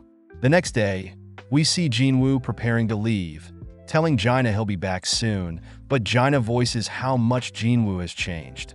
Seeing Jinwoo leave, Jaina asks if Jinwoo needs to bring any equipment, but Jinwoo says it'll be quick. At the same time, we see Song heading towards the dungeon location, revealed to have awakened as a mage, even though he specializes in using a sword, but his swordsmanship can't harm any magical beasts. Just then, Song runs into Jinwoo, barely able to recognize Jinwoo, amazed at how mature he has grown. Song wonders what happened to Jinwoo's severed leg, believing that a high-ranking healer must have healed his leg, compared to Song, who was unable to receive treatment in time for his arm. As they both head towards the dungeon, Jinwoo helps Song enter the area, but they are both shocked to see that Joo-hee, Mr. Kim, and Kong are there as well. With Mr. Kim and Kong unable to look at Jinwoo, Song acknowledges that he too would be guilty after abandoning Jinwoo in the dungeon. Before Joo-hee and Jinwoo can catch up, a sudden black van pulls up, outstepping several criminals in orange jumpsuits, only to begin catcalling Joo-hee. Before the criminals can say another word, a Hunter Association worker, Kong Tae-shik steps in, silencing the men. Jinwoo and the others learn that criminals plan to help the hunters complete the dungeon raid due to the lack of manpower, and in exchange the criminals' sentencing time will be reduced. Fortunately, in case the criminals go crazy, Kong will step in and handle the criminals, being a B-rank hunter. Feeling something off with the situation, Jinwoo asks Joo-hee to not go on the raid, but Joo-hee states that she'll follow Jinwoo. Just then, Kong introduces himself to Jinwoo and Song, asking who'll be the raid leader. Turning to Jinwoo, Song asks if he can be leader again, apologizing to Jinwoo for his previous raid, and promising to take the utmost precaution this time. With Mr. Kim and the others also agreeing to elect Song as the leader, we see Kong eyeing down Jinwoo, only for Song to rally the party to start the raid. Within the dungeon, the criminals begin running wild, gleefully slaughtering various goblins, shocking Song as he wonders who truly are the monsters. With Song brandishing a powerful fire spell and Jinwoo finishing off the last goblin, Song compliments Jinwoo for improving his attacks. Noticing Jinwoo's dagger, Song asks where Jinwoo acquired it, followed by Jui joking that Jinwoo hasn't gotten injured yet, which Jinwoo plays along. Focusing in on Jinwoo, Song confirms that Jinwoo has truly changed, having a more confident and powerful aura. But all whilst this happens, Taeshik continues to monitor everyone. As everyone continues deeper into the dungeon, they eventually run into a three-way fork in the dungeon, which Taeshik recommends that they can speed up the dungeon raid if they split up. As Taeshik and Song agree to have Taeshik gather the criminals and head down the right path, Jinwoo makes use of his heightened senses, able to sense that the dungeon boss is on the left path, suggesting that Juhi and Song head with him to the left path. With the remaining heading down the middle path, we see Taeshik glaring at Jinwoo right before everyone parts ways. Following Mr. Kim and Kong, we hear the two discuss how easy this dungeon is, reminded of the double dungeon where they abandoned Jinwoo. Having made up his mind, Mr. Kim states that after the mission is over, he'll personally apologize to Jinwoo for abandoning him, having been using his family as an excuse. But now, if he wants to continue priding himself as a hunter, Mr. Kim must own up to his wrongdoings. With Kong wondering if Jinwoo will forgive them, Mr. Kim states that it doesn't matter, but just then we cut to Taeshik and the criminals. As the criminals mercilessly clean up the goblins, Taeshik mentions how the monsters are too weak, asking the criminals if they would be able to slay humans just like they would magical beasts. It's revealed that Taeshik was contacted recently by a father of a victim of the three criminals, learning that the criminals had led the father's daughter to end her own life, and the father's wife to be traumatized by the loss of their daughter. The father begins to grow infuriated, having learnt that the three criminals will be released soon, being able to shorten their sentence by participating in dungeon raids as skilled hunters. Kneeling down, the father offers to pay Taeshik $3 billion, and in exchange Taeshik is to kill the three criminals in the dungeon, where there will be no evidence of what happened. In the present, Taeshik coldly glares at the criminals, announcing that he'll cover up the criminals' deaths by saying they were killed by 100 goblins. Cutting back to Mr. Kim and Kong, we see the two have stumbled onto the same path as Taeshik and the criminals, watching in disbelief as Taeshik strangles the last remaining criminal. Taeshik realizes that Mr. Kim and his tunnels are connected, meaning that Jinwoo's path leads to the boss room. But seeing as there are witnesses, Taeshik decapitates the last criminal, slowly approaching Mr. Kim and Kong. Cutting to Jinwoo, we see him remembering that he had met Taeshik in the hospital, but suddenly everyone hears a blood-curdling scream, prompting Jinwoo and the others to rush towards the noise. Upon reaching the sound, Jinwoo and the others are stunned to see the criminals dead, along with Kong brutally slaughtered. Just then, Jinwoo hears someone breathing, realizing that Mr. Kim is still alive, prompting Juhi to rush over and begin healing Mr. Kim. Seeing Mr. Kim's wounds, Song realizes that the injuries are not from magical beasts, as the wounds were precisely placed away from vital areas, meant to torture the target alive as long as possible.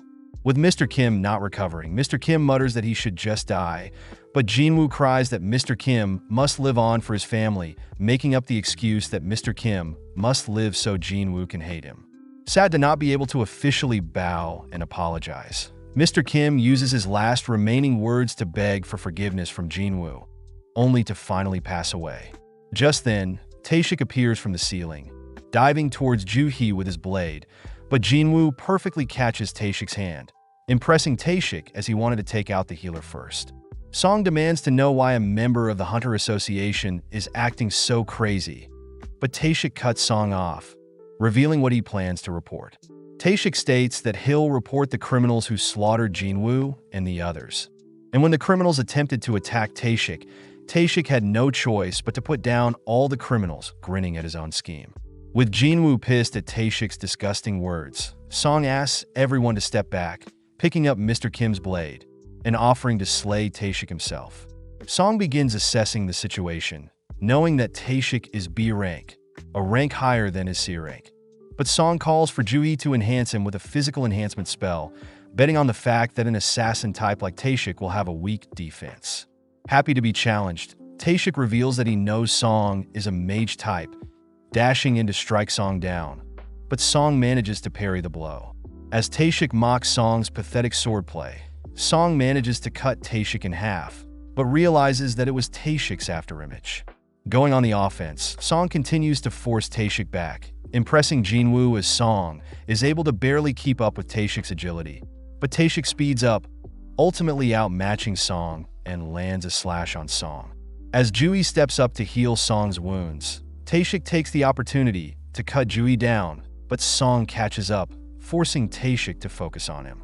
Annoyed that Song is giving him such a hard time, Song reveals that he is currently teaching a S-rank hunter, but Taeshik simply speeds up faster, cutting Song up as he darts around the dungeon. With Jui no longer able to cast any spells, Taeshik slowly approaches the wounded Song, opting to end their duel, but suddenly Song reveals a powerful fire spell, encasing Taeshik in fire. Sadly, Taeshik managed to barely escape, commending Song's sly tactics. As Taeshik begins to bring his blade down on Song once and for all, Jinwoo suddenly intervenes, forcing Taeshik to leap back, demanding to know how Jinwoo appeared in front of him. Jinwoo reiterates that he is an E-rank hunter, but Taeshik knows that Jinwoo is way too fast to be an E-rank hunter, wondering if Jinwoo is an assassin type 2. Taeshik deduces that Jinwoo must be hiding his powers, remembering Jinwoo as that boy that survived the double dungeon, deducing that Jinwoo has in fact double awakened.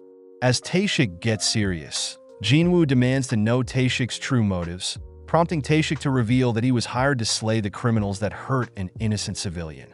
Jinwoo ignores Taeshik's lies, demanding to know why Taeshik tortured Kong and Mr. Kim, asking Taeshik to reveal his true motive. As Taeshik puts on a disturbing grin, it's revealed that Taeshik had purposely joined the Hunters Association as he loved killing people over magical beasts. As Taeshik leaps forward, he begins clashing blades with Jinwoo, vanishing as Jinwoo cuts his afterimage. With both Jinwoo and Taeshik speeding up, Song is shocked to see Jinwoo's immense speed, but Jinwoo and Taeshik note how they are both similar in strength and speed. Taeshik states that his battle experience will ultimately allow him to win against Jinwoo, kicking some dust into Jinwoo's face, only to swiftly cut Jinwoo up. Seeing Taeshik so gleeful, Jinwoo notices that a system terminal has appeared, having sent someone with bloodlust nearby, and has assigned Jinwoo to slay them. Now with no other option, Jinwoo begins to relax, hopping from side to side, which weirds Taeshik out, but suddenly Jinwoo dashes in close, landing a slash on Taeshik, which applies poison. As Jinwoo continues to barrage Taeshik with strikes, Taeshik praises Jinwoo's movements, suddenly disappearing as he reveals his stealth skill, able to hide his body, sound, and scent from the enemy, a rare skill even among assassins. Taeshik mentions that no one has lived after seeing his stealth skill, able to land a strike on Jinwoo's leg, bringing Jinwoo to his knees. When Jui cries Jinwoo's name, Taeshik orders Juhi to be quiet, but seeing Taeshik bully Juhi, Jinwoo makes use of a full recovery, standing back up. Shocked to see Jinwoo use a healing spell, Taeshik senses a potent aura from him, which Jinwoo utters that he shouldn't waste his anger and scum like Taeshik. Seeing Jinwoo's cold glare, Taeshik deduces that Jinwoo has also taken another human life, declaring that great power is a curse in itself. As Taeshik disappears, he dashes to cut down Jinwoo, but Jinwoo nonchalantly blocks all of Taeshik's strikes, able to sense incoming attacks based on Taeshik's killing intent. As a final trump card, Jinwoo activates his murderous intent, finally able to pin down Taeshik's location, only to drive his dagger into Taeshik's body. As Taeshik lays on the dungeon floor defeated, he congratulates the monster that Jinwoo is, asking who Jinwoo truly is. Jinwoo reveals that he doesn't know, but as the bleed effects of Jinwoo's dagger start tearing away at Taeshik's body, Taeshik grins, spotting Jinwoo's shadow blend in with the infinite void of the dungeon's darkness. Having won the duel, Jinwoo is awarded skill points and a rune stone for the stealth skill, but Jinwoo can only think about how much of himself he's losing the stronger he gets. With Juhi and Song thanking Jinwoo, Jinwoo asks the two to leave the dungeon, personally heading to defeat the dungeon boss. Cutting to Jinchul, we see him arrive on the scene, thinking about how he knew Taeshik was suspicious, but wonders who could have killed him. Upon seeing the survivors, Jinchul is shocked to see Jinwoo, amazed that he looks like a different person. Getting straight to the point, Jinchul demands to know who killed Taeshik. But before Jinwoo can reveal it was him, Song speaks up announcing that he along with Jui defeated Taeshik, which Jinchul finds suspicious, but asks Song and everyone to report what happened. Seeing Jinchul now, Jinwoo realizes that Jinchul has an immense aura, being an A-rank hunter, but thanks Song for covering up his power. With the man that hired Taeshik arrested, we cut to Jinwoo and Jui finishing up their reports, only for Jui to show Jinwoo the essence stone he gave to her in the double dungeon. A couple of minutes earlier, Jui had confessed that she knows she is surprised by Jinwoo's change, admitting that she herself should be taking on A-rank, B-rank, and C-rank dungeons. Jui does mention that she was able to meet Jinwoo through taking on weaker dungeons, handing Jinwoo back the essence stone he gave her. Jui reveals that she intends to finally retire, shocking Jinwoo, but Jinwoo knows it's what's best for her, accepting the stone and promising to visit her in her hometown. Flashing back, Jinchul is seen speaking to Jinwoo, warning him that Dongseok's younger brother, Hwang Dong-soo, is an S-rank hunter. Jinchul reveals that S-rank hunters have the ability to transcend the law, meaning Jinchul recommends Jinwoo flee the country. But as Jinwoo grips the essence stone, he reasons that he must get stronger quicker in order to fight his battles. The next day, Jinwoo is brought to his first dungeon raid by Jinho, but Jinwoo is weirded out by the other hunters Jinho had gathered. Jinho states that the remaining party members are actually hunters, but they are unable to fight due to certain injuries and addictions. But Jinho reiterates that they should be fine to certify their group for a raid. Looking around, Jinwoo spots a little girl, surprised that someone so young is a hunter, but the girl speaks up, telling Jinwoo not to be rude. Snapping back, Jinwoo deduces that the girl is still in high school and at E-rank, but changing topics, tells everyone that Jinho and himself will be taking on the dungeon alone. Before Jinho and Jinwoo enter the dungeon, Jinho reminds everyone that they will get paid 3 million for simply waiting outside for each raid. But if they tell anyone about the details of these raids, they will be penalized by 10 times the amount. Off to the side, Jinwoo inspects the stealth runestone he got from slaying Taeshik, crushing it, only to be amazed to have obtained the stealth skill. Looking around, Jinwoo notices Jinho all suited up again, but this time with a set of armor that will boost all of Jinho's stats. But as Jinho begins bragging about how rare the armor is, Jinwoo nonchalantly pushes Jinho over with a single finger. Realizing that he'll be a burden to Jinwoo, Jinho takes off everything but his helmet, both heading into the dungeon, all whilst the other party members begin worrying whether they'll make it out alive, scolding them for underestimating the dungeon. At the same time, we cut to Jino at school, sad to see that her best friend Songi is skipping school again, who is revealed to be the young girl in Jinwoo's party. With only several minutes passing, Jinwoo's party members notice Jinho jogging out the gate, believing that Jinho and Jinwoo fled, but soon realize that Jinwoo and Jinho were able to solo the dungeon, as the dungeon portal begins to close behind Jinwoo. With Songi and the others shocked, Jinho states that they have 2 other dungeons to raid today, asking everyone to begin heading to their next destination.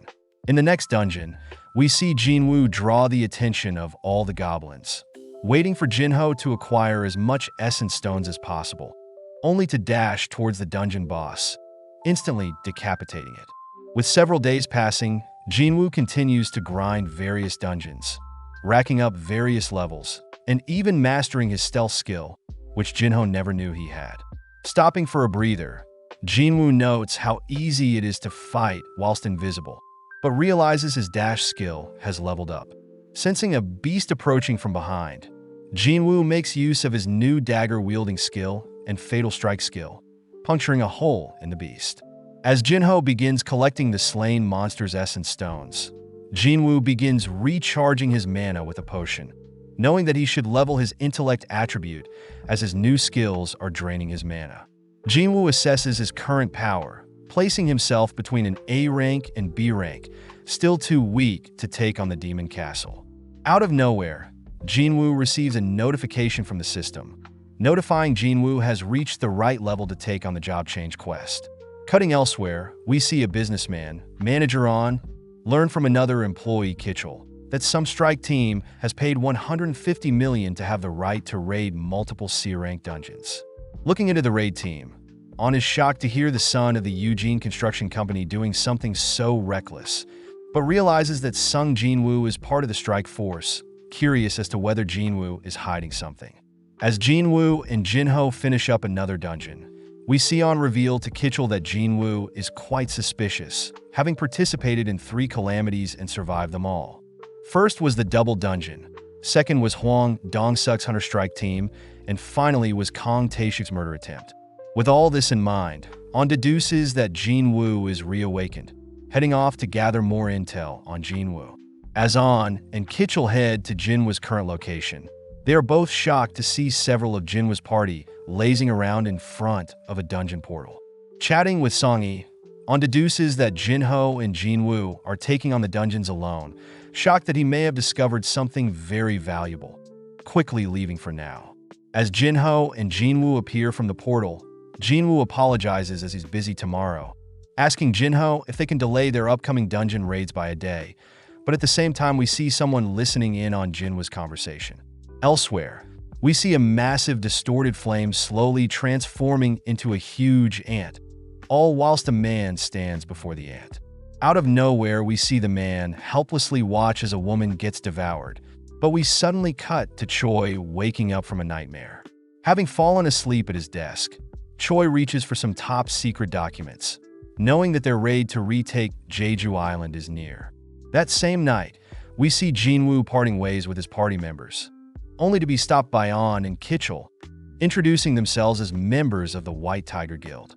As On and Jinwoo sit down for a private chat, On gets straight to the point, offering Jinwoo a position in the White Tiger Guild, and states that he'll pay Jinwoo double of whatever Jinho is paying him. Believing that Jinwoo has no reason to turn down the offer, On is shocked upon hearing that Jinho is paying Jinwoo $30 billion, noting that the White Tiger Guild is valued at around $50 billion altogether. Jinwoo states that he has proof of such an offer from Jinho, but seeing On's flabbergasted face, Jinwoo takes his leave. Stopping for a second, Jinwoo wonders how On figured out who Jinwoo is, instantly disappearing as Jinwoo activates his stealth skill. Slicing On's face, Jinwoo gets On to apologize for snooping around Jinwoo's past, having been searching for rookie hunters to add to their guild, and stumbled upon Jinho and Jinwoo through their recent absurd dungeon raids. With Jinwoo ordering On to not turn around, On adds that only he and Kitchell know about Jinwoo's secret, promising to keep Jinwoo's secret for now. Satisfied, Jinwoo disables his stealth skill, apologizing for taking on the C-rank dungeons, but offers to sell On 3 dungeons for 300 million apiece. On states that C-rank dungeons yield around only 200 million, which Jinwoo had been waiting for, agreeing to sell On the 3 dungeons for 200 million apiece. Having officialized their agreement with a handshake, Jinwoo feeds On a healing potion, heading off and reiterating that On is to not betray him. The next day, Jinho confirms that On did indeed transfer the 600 million, amazed that Jinwoo was able to sell the dungeons that were about to expire. As for On, we see him realize that Jinwoo had scammed him, as all of the C-rank dungeons are now selling from 70 million apiece, impressing On as Jinwoo outwitted him. Out of nowhere, Jinwoo texts On, stating that they are now even for On spying on Jinwoo, which On ultimately admits to, calling it a win now that he has Jinwoo's phone number. At the same time, Jinwoo is seen driving off into the mountains, seemingly focused on this job change quest. With Jinwoo heading into a random, isolated forest, Jinwoo pulls up the job-changing quest terminal, remembering that he's faced multiple types of dungeons before, but this job-changing quest has given him time to prepare. Knowing that the only way to get stronger is to take on all the quests granted by the system, Jinwoo accepts, prompting a massive purple portal to begin forming. Just then, Jinwoo realizes that he still needs to do his daily quest, or he'll get penalized, but he'll complete the daily quest when he gets back, heading into the portal. At the same time, we see Jinho sitting at dinner with his father, only for Jinho's older brother, Jin Sung, to arrive. With Jinwoo heading through the halls of the dungeon, he reads that he can't use any potions or his full recoveries and can't leave until he completes the dungeon, meaning Jinwoo will have to be more careful during battle. Hearing something approaching, Jinwoo immediately equips his dagger, spotting an armored knight approaching. Seeing the knight move so slowly, Jinwoo dashes forward, attempting to cut the knight down, but no luck. Switching to defense, Jinwoo blocks the knight's advances, leaping back only to lunge forwards with his fatal strike skill, but his dagger is unable to pierce the knight's armor. Annoyed, Jinwoo continues to weave around the knight, opting to use his sheer strength to tear apart the knight. Having defeated the knight, Jinwoo realizes he's wasted mana, but has no time to think as he senses several other knights approaching. Back with Jinho, we see him ashamed to look at his father, prompting his father to ask Jinsung what starting his guild is like. Smirking, Jinsung reveals that although he's failed to recruit hunters in their country, Jinsung states that he has begun negotiations with hunters from Europe and the Middle East. Turning to Jinho, Jinsung says he knows Jinho is working on something on his own, but warns Jinho to not interfere with hunters Jinsung is talking to. Looking down, Jinho thinks about how he has a trump card, choosing to keep Jinwoo's existence a secret for now. Following Jinwoo, he makes use of his raw maneuvers to take apart the knights, noting how he's using a lot of stamina, but suddenly equips his daggers, puncturing the air behind him, revealed to be a stealth assassin. On top of that, Jinwoo dodges an incoming spell, spotting a mage from afar, wondering why the armor from these monsters seemed familiar to Kasakasa's. Seeing a variation of monster attack, Jinwoo begins assessing the situation, noting that knights need to be defeated with strength, assassins need to be detected, and the long-ranged attackers need to be avoided with agility. Seeing as he doesn't have long-ranged attacks of his own, Jinwoo wonders how he'll defeat the mages and archers. Spotting his fatigue hits 65 already, but at the same time we see Choi and his guild head out to somewhere. With Jinwoo able to overcome this wave of knights, Jinwoo slurps down water, checking out the item drops from the knights, simultaneously equipping different pieces of items. Jinwoo is amazed that the armor can become invisible whilst also not restricting any of his movements. Checking his stats and the loot he gathered, Jinwoo knows that he's getting stronger, choosing to wait and recover from his fatigue, only to head deeper into the dungeon. In front of a large set of doors, Jinwoo pries the doors open, feeling a chilling breeze brush down his spine. Continuing into the next room, Jinwoo stands before a throne room, taking a battle stance as he spots a red knight appear, reminding him of what fear felt like. Seeing the knight commander, Igris the Bloodred's title is red, Jinwoo knows he'll have a rough time, shocked to see Igris appear right in front of him. Barely able to block Igris's blade, Jinwoo is sent flying across the room, all whilst Igris continues to pursue Jinwoo, dicing everything in its way. Going on the offense, Jinwoo notes how monstrously quick Igris is, choosing to overpower Igris. But Igris meets Jinwoo's dagger, infusing its blade with electricity when Jinwoo gets close. Deducing that Igris is as quick as himself, Jinwoo knows that Igris is far more stronger and durable than himself, choosing to unequip his daggers and use his bare fist to break through. Surprisingly, Igris tosses his weapons aside, choosing to fight chivalrously. Elsewhere, we see Jinchul greeting Go Gunhee, both remarking that a big event is finally starting. At that moment, Gunhee receives a call from Choi, who thanks Gunhee for approving their raid of Jeju Island, stating that they will now begin scouting the island before they raid it. Back with Jinwoo, Jinwoo is even more surprised to see Igris' speed increase, forced against a wall as Igris pummels Jinwoo with punches. Having escaped, Jinwoo notes how he's still damaged, even though he blocked all of Igris' attacks. Knowing that he needs to speed up, Jinwoo activates his dash, dancing around Igris, only to begin attacking Igris. As the battle draws on, Jinwoo notices Igris matching and surpassing his speed, grabbing a hold of Jinwoo only to toss him into the air. Following up, Igris tosses some rubble at Jinwoo, following up by kicking Jinwoo into a nearby pillar. Dashing forth, Jinwoo attempts to catch Igris off guard, managing to land a powerful kick on Igris' head, seeing Igris faint, but suddenly Igris wakes up, replying with a kick of his own. Running after Jinwoo, Igris drags Jinwoo against the throne room's wall, only to toss Jinwoo to the other side of the room, who coincidentally collapses onto the throne itself. As Igris approaches Jinwoo, We see that Jaina has just finished making dinner for Jinwoo, heading into her room to study. With Igris calling back his sword, he raises his blade into the air, flawlessly bringing it down onto Jinwoo. Out of nowhere, Jinwoo catches Igris's sword, disarming Igris, only to equip his own dagger, plunging it into Igris's eyes.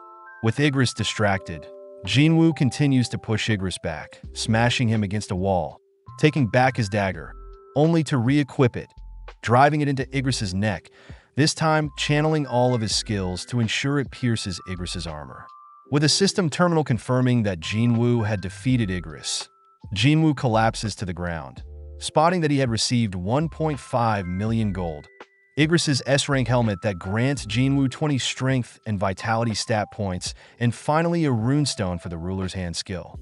Realizing that he was also given an instant teleportation stone to leave the dungeon, Jinwoo suddenly sees hundreds of portals open nearby, learning that he needs to last as long as he can in order to earn enhancement points for the best class possible. With a timer starting, hundreds of knights begin to flood the throne room. But compared to Igris, Jinwoo knows he can take on these knights. Seeing as the wave of knights aren't stopping, Jinwoo chooses to use 200 mana to activate his stealth skill, sneaking around a pillar and noting how every second of stealth costs 1 mana, meaning he has 190 seconds left of stealth. Just then, one of the mages activates a tracking spell, breaking Jinwoo's stealth, forcing Jinwoo to activate his murderous intent, destroying the knights that are charging at him. With all his mana gone and his health low, Jinwoo reasons he should leave with the teleportation stone, but out of nowhere a knight manages to sneak up on Jinwoo, knocking the teleportation stone out of his hand, prompting the remaining hundreds of knights to begin swarming Jinwoo. Completely cornered, Jinwoo admits that he doesn't know where the teleportation stone is, rushing towards the crowd to dismantle a few of them. With Jinwoo's stamina and mana already depleted, Jinwoo steals his resolve, continuing to push through the endless swarm of knights. Able to trade blow for blow with most of the knights, Jinwoo states that he is very familiar with the feeling of despair, but with his vision beginning to dull and his movements slowing down, Jinwoo hears a voice reminding him that Jinwoo is named the weakest hunter for a reason. Beginning to hear all sorts of voices whilst Jinwoo gets beaten down, Jinwoo suddenly feels Song asking him to relax and rest, suddenly imagining someone familiar appear before him. Recognizing the voice, Jinwoo hears the voice ask him to give up as Jinwoo has already come so far. But as Jinwoo looks up, he's terrified to see his former self beckon him to give up. Cutting elsewhere, we see Go Gunny regret not being fit enough to help out in the third failed Jeju Island raid, hearing that Jinchul was a security guard that helped everyone communicate. Gunny states that many lives were lost in the failed raid, but Gunny knows that the only way to overcome said traumas and fears is to defeat and surpass said hurdles. Back with Jinwoo, he is shocked to see how different his former self is, terrified when his former self agrees with him. His former self begins berating how weak Jinwoo is, but Jinwoo suddenly senses something approaching, barely able to leap out of the trajectory of a sword slash. With his former self continuing to mock how pathetic Jinwoo looks, Jinwoo attempts to avoid the approaching knights, but gets caught off guard, having his face smashed into the ground. Finally unable to move and his vision slowly slipping, Jinwoo hears his former self scold him for being cocky and not more prepared, slowly beginning to believe that he had wasted his second chance at life, ironically dying at the hands of statues once more. Just then, Jinwoo spots a system terminal pop up, notifying Jinwoo that he failed to finish his daily quest and will be transferred to the penalty zone.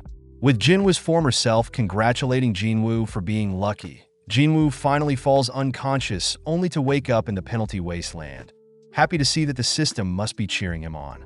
Immediately purchasing several potions to recover his stamina, Jinwoo tries to replenish his health with potions. But Jinwoo learns that potions can't heal people that are below a certain amount of health and can only be healed naturally over time or after a level up. Just then several centipedes appear, but luckily Jinwoo notices their names are in orange font, immediately dashing forward only to equip his dagger, easily dismantling them all. At the same time, we follow Jaina, who has woken up. Spotting the meal she made Jinwoo is still there, wondering if Jinwoo got a girlfriend and hopes that Jinwoo remembered she has a parent-teacher interview the next day. Having slayed all the centipedes, Jinwoo is happy that level-ups completely restore his health and mana, heading into the system shop to prepare with the remaining 10 minutes he has. Spotting the Night Killer sword, Jinwoo immediately purchases the blade, as the sword does 25% more damage to the armored beast. Next, Jinwoo crushes the rune stone that Igris dropped, obtaining the skill Ruler's Hand, a skill that doesn't require mana, and is the skill Igris used to retrieve his sword without needing to touch it. Trying the skill out on the corpse of a centipede, Jinwoo is notified that he can't pick anything too big, but seeing as his time in the penalty zone is up, Jinwoo braces himself for the endless swarm once more. As Jinwoo is transported back to the throne room, we cut to Choi chatting with Cha, apologizing for putting Cha through something so painful, but Cha reassures Choi that this is nothing compared to what the fallen hunters had to go through. As Choi is notified of approaching enemies, we cut back to Jinwoo, able to now easily destroy the knights surrounding him. But Jinwoo notes how strange it is that the swarm is endless and he isn't leveling up. Upon spotting a mage in the crowd, Jinwoo wonders why he hasn't been hit by any of the mage's spells yet, but suddenly realizes that mage is using summoning magic and creating these endless knights.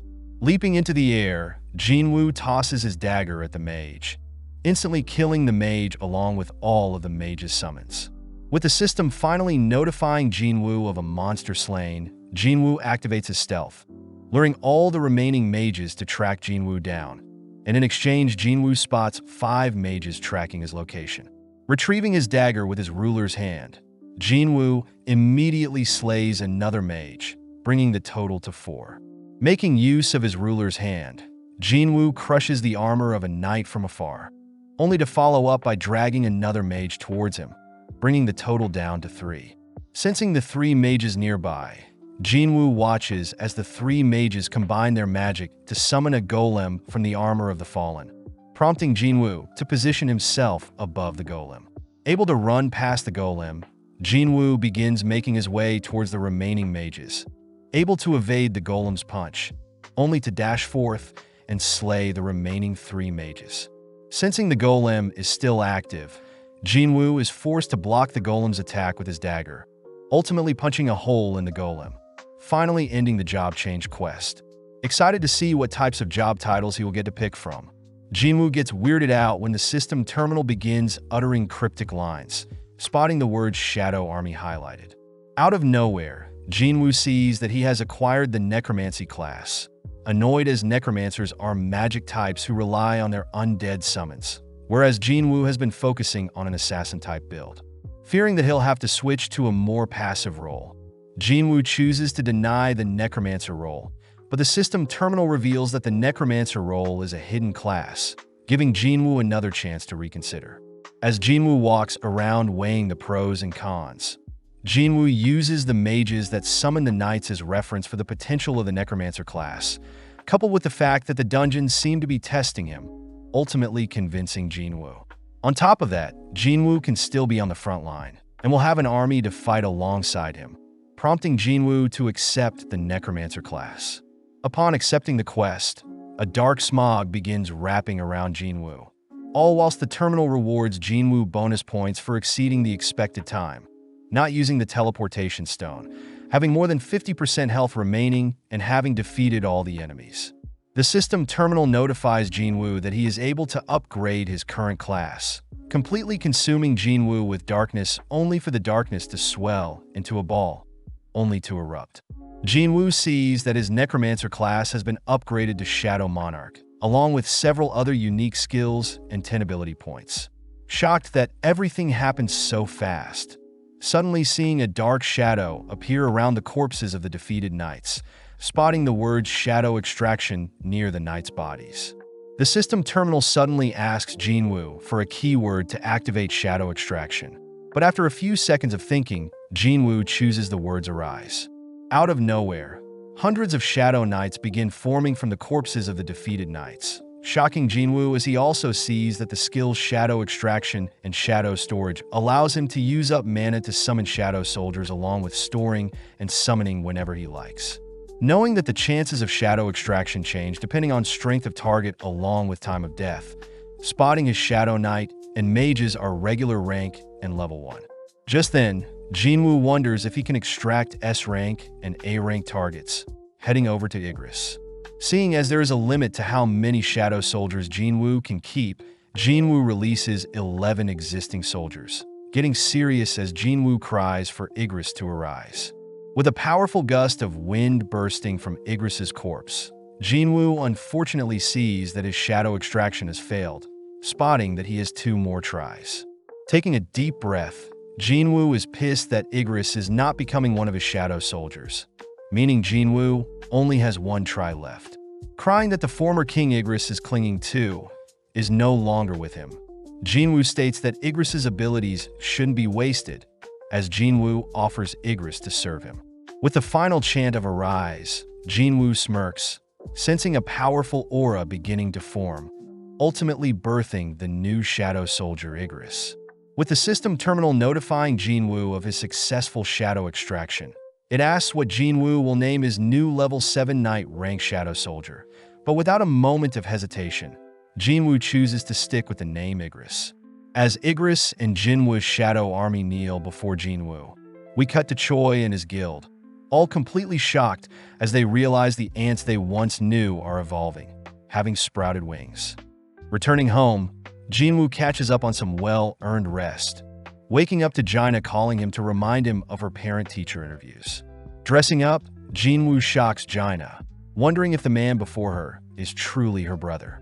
As the duo walk through the halls, Jinwoo captivates the other students, but when Jaina offers to set Jinwoo up, Jinwoo pinches Jaina for teasing him. Sitting down with Jaina's teacher, Jinwoo is happy to hear Jaina is doing well in school, being kind and a role model for others, along with performing well on her mock exam, having potential to get into medical school.